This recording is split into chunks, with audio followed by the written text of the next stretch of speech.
αυτή τη στιγμή προσπαθούν να φημώσουν στόματα ανθρώπων, εκκλησιαστικών ή άλλων, προσπαθούν να μας κλείσουν το στόμα, να μην επικοινωνούμε. Είναι χρέος όλων των Ελλήνων πλέον να γίνουν διαδότες της αλήθειας για όλα τα θέματα. Καταλαβαίνουμε πολύ καλά πού στοχεύει αυτή η ιστορία. Στοχεύει στην επανεκκίνηση, στοχεύει στον πλήρη έλεγχο της ανθρωπότητας.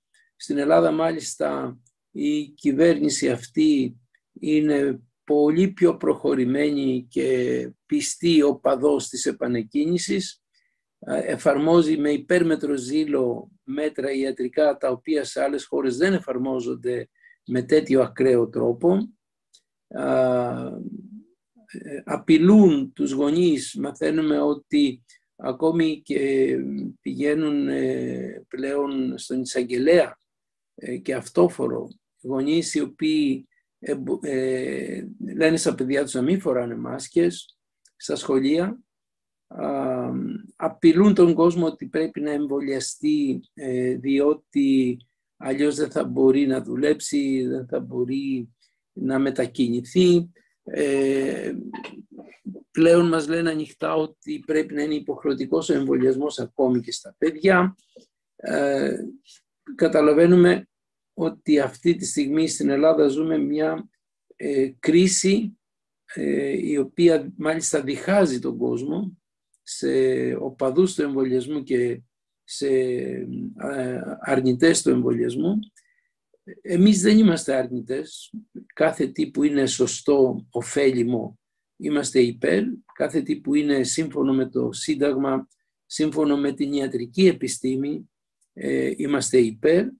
Αυτή τη στιγμή λοιπόν δεν αρνούμαστε κάτι το οποίο είναι σωστό και ωφέλιμο για την κοινωνία και για τη δημόσια υγεία. Αντιθέτως, είμαστε πεπισμένοι ως επιστήμονες ότι πρόκειται για κάτι πάρα πολύ επιζήμιο.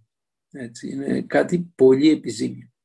Και ένας θάνατος ακόμη να έχει προκληθεί από έναν εμβολιασμό δήθεν για το καλό μας, τότε δεν μπορούν να τον επιβάλλουν.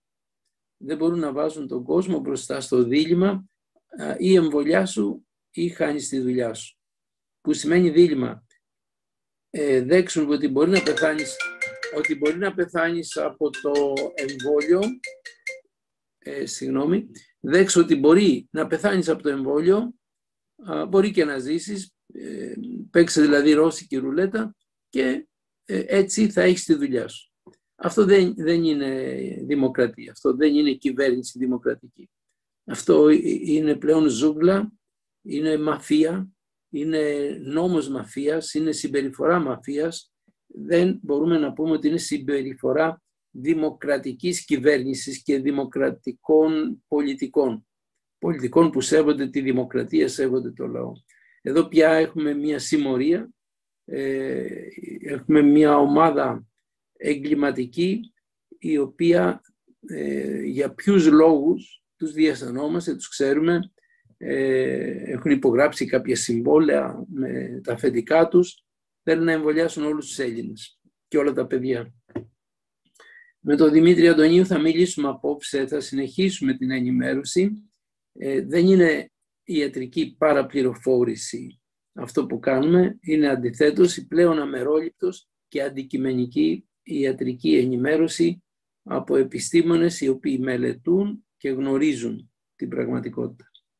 Γι' αυτό κάντε υπομονή, κοινοποιήστε σε όλους τους φίλους την απόψινή μας εκπομπή και γίνετε και ήδη παράγοντες αυτής της εκπομπής. Γίνετε παράγοντες. Αγωνιστείτε να ενημερωθούν όλοι όσοι θέλουν να ακούνε την αλήθεια.